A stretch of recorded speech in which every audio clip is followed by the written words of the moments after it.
Good morning guys. Ako ay nagpapahukay na dahil ipapalagay ko yung Jetmatic. Yan siya guys. Oh. Magkakaroon na ng tubig dito sa aking munting farm.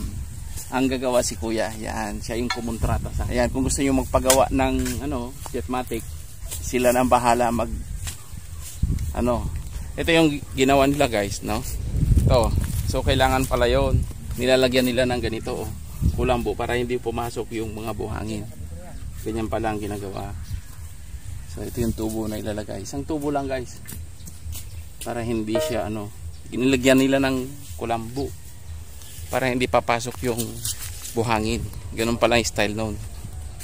O, di ba may natutunan tayo?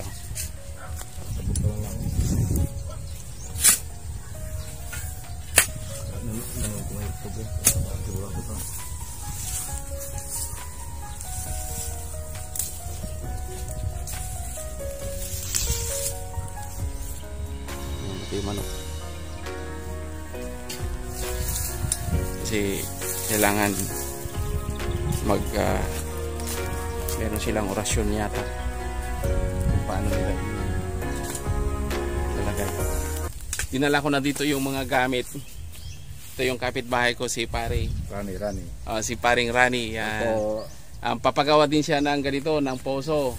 Dito yung kanyang lote. Kaya si Manong din ang gagawa, yung gagawa sa akin. Si Manong umalis kasi hindi pa siya kompleto. Tayo din ang bahay si Paring Rani dyan. Ito yung kanyang lote, oh. Tara, punta tayo doon. Ayan guys. Ayan. Nasa abroad yung misis niya. Shout out po sa misis ni Sir. Ayan. Ito yung kanyang lote guys, no? Ayan. Oh. So ayan, patatayuhan niya ng bahay yan. Kailan ka mag-start bro? Siguro mga March na. March. O ibablog namin yung bahay niya para makita doon. Ayan. Yeah. Si Kuya kasi kakatayin na nila yung manok paduduguan nila doon pagka may nakita na daw na akala ko pagka unang yun paduduguin, hindi pala pag lumabas na daw yung tubig, ganun pala yun. So titignan natin kung ano yung gagawin nila. Nyo dito yung kanyang nahukay, marami na rin siyang nahukay, kaya lang naghahanap lang siya ng dahil magluluto pa yata siya, malalim na rin pala yung kanyang nahukay guys. Ganun pala yon. Pagka ikaw ay kailangan aabutin daw nila yung pinakailalim para lumabas yung tubig. Ganun yun. Pag lumabas na yung tubig, bubombahin na lang daw nila. Okay guys, ay nagpahiram ng tent. Kaya ang gagawin ko dahil dito na sila magluluto. Pinahiram ni Lisa, yung kaibigan namin, yung pamangkin ng gumagawa. Ayan, kaya simboling ko siya guys.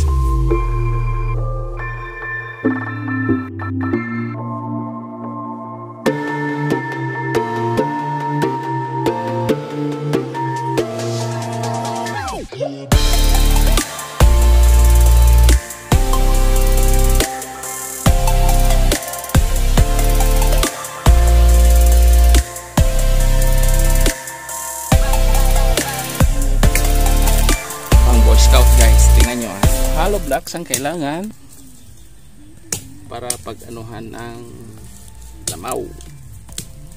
Ayan. Sisindihan na yan.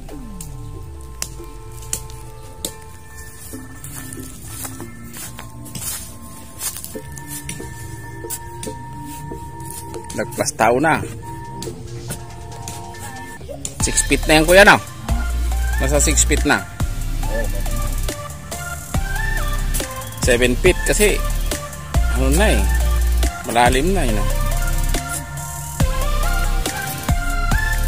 mano-mano na ganyan ang ginagawa kasi ang gagawin nila dyan, kailangan daw yung tubig, lumabas yung tubig. Pag lumabas na yung tubig, saka papatuguhin ng manok. Yung pipe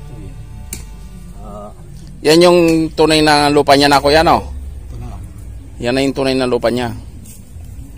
Malapit na. Kasi tubig na dyan sa banda dyan Diba? Mga 3 palo pa. Lagay mo dyan, tigkalahati para hindi ka mahirapan. Hindi na. Ang dali lang to. Ay, okay lang. Okay na yan. Pahinga lang. Mama lang. Konti na. Ito na yung tunay na lupa niya, guys. So, lumabas na, Ayan, original yan. Ito yung original na lupa na niya. Ayan, Para dyan. Malalim yung tinambakan nila. Kasi ang tinambak yan, napakalalim yung tinambakan. Ito kasi tambak na lahat ito, guys, Ayan. So, doon sa pinakailalim nun, ang itinambak, 7 feet.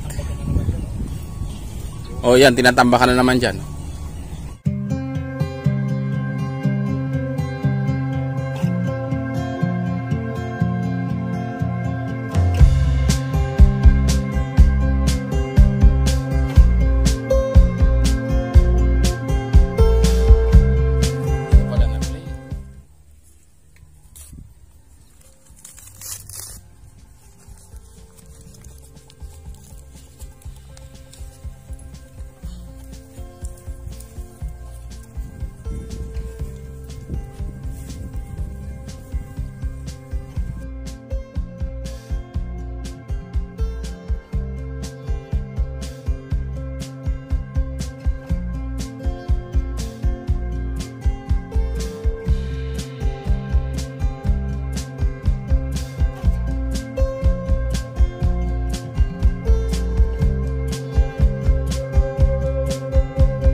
Ayan, pinapaduguan na.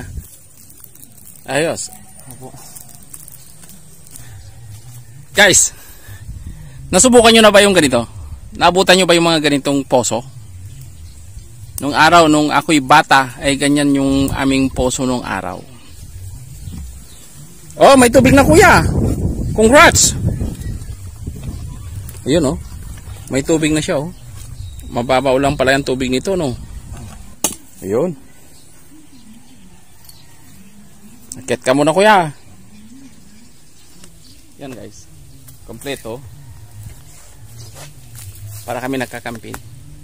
So gumawa kami ng natural na lutuan. Hollow blocks. O di ba?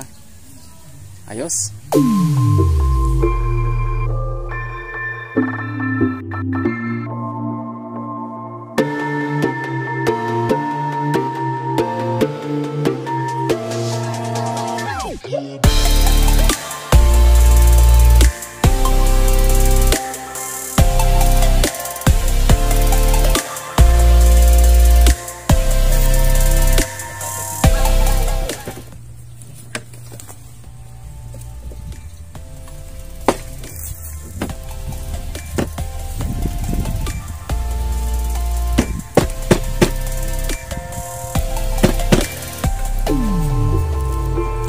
Mano-mano guys.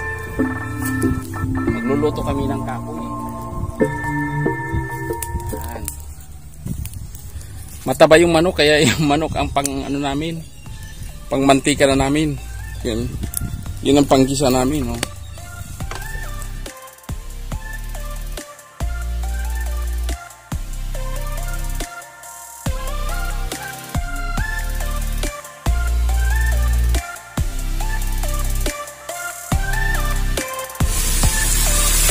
Nangangamoy na, sarap.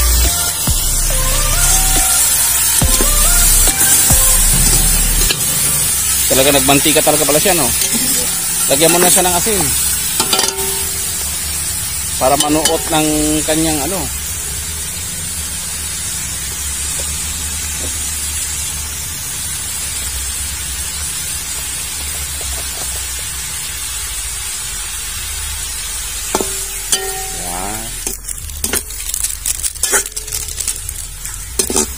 Yan o. Kasarap na.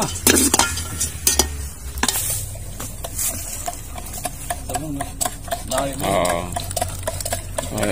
Maganda yung para ano.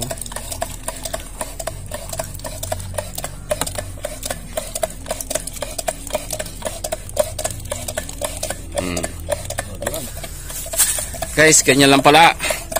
Inaalis yung buhangin. Ayan o, buhangin lahat ang lumalabas guys. So, ganyan lang pala ang paglagay ng poso. Ang daming buhangin ko yan, no? Ay, puro buhangin ang lumalabas. O yun. Tapos biglang nahuhulog na rin yung ano, no?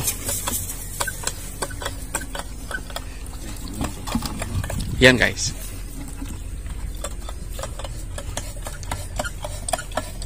Uy, buhangin lahat nga lumalabas.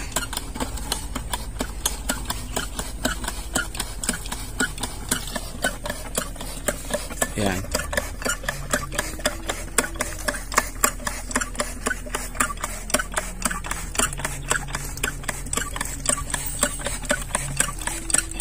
Ganun pala yun.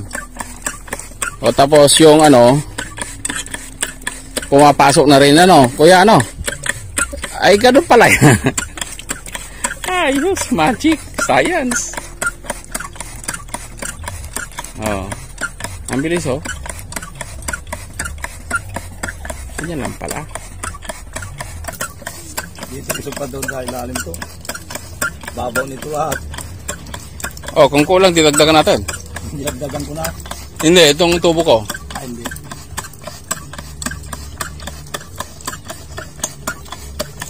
Guys, ganyan lang ang paglalagay ng tubo.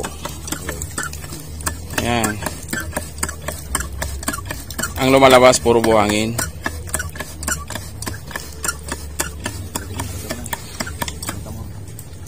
O, ingat, baka maulog ka.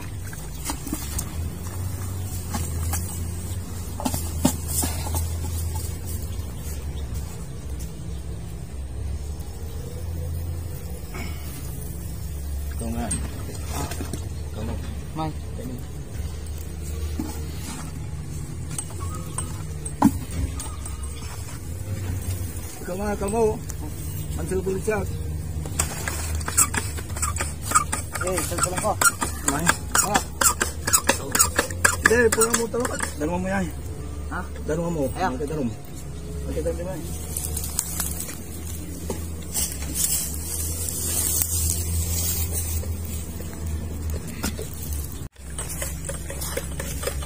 Yan ah.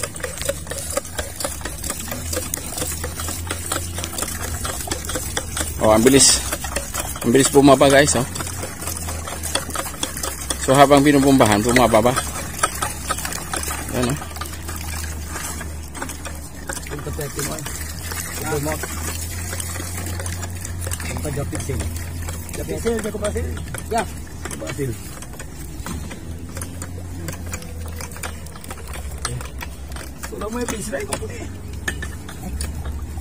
Oh, ingat.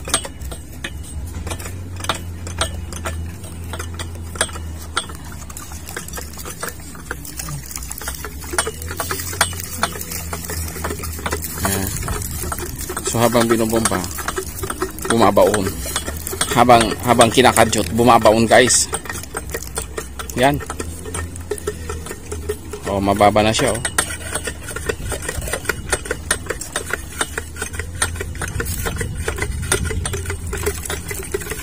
Sumasabay na rin yung tubo na ilalagay talaga.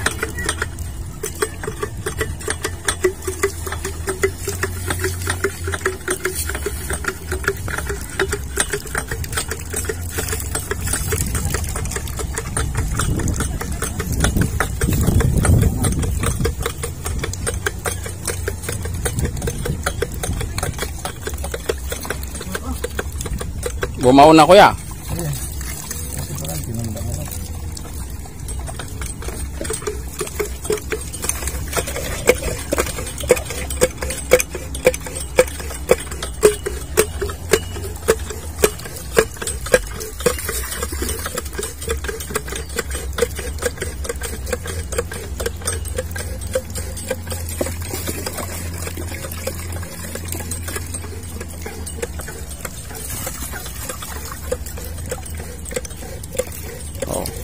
Ang bilis na ng iba, oh.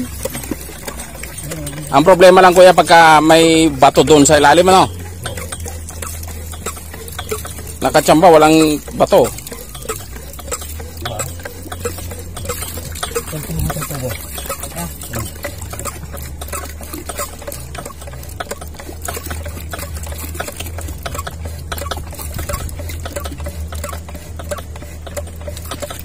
Sumasabay din yung tubo guys. O yan o. Ganyan ang ginagawa nila.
Mano-mano.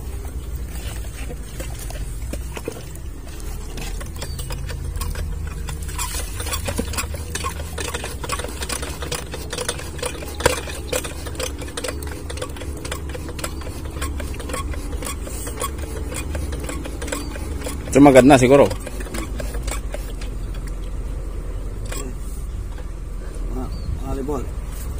Mga libol. Yun guys. Pwede na po siya. Ang galing ni Kuya. Yan. Si Kuya ang gumawa. Yan. Ilang oras niya lang ginawa. 3 oras lang yata. Ayan. So, okay na siya. Oh, tuloy-tuloy na yung kanyang ano. Malinaw na rin ano. Kasi meron siyang iniinom mo. Pwede ba inumin? Oh.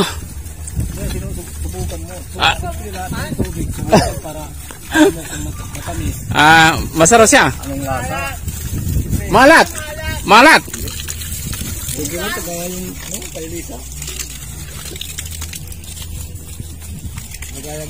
Okay naman. Ay, lasang ano? Kalawa. Oh, tapa. Nasa tubo pa pre. Ay, ganoon. Ayan guys. Success yung pag ano bang tawag diyan? Paglagay ng tubo dito sa poso namin. Hindi ko alam kung paano yan. Ayan. Ang kinailangan niya lang guys, yan lang ang ginamit.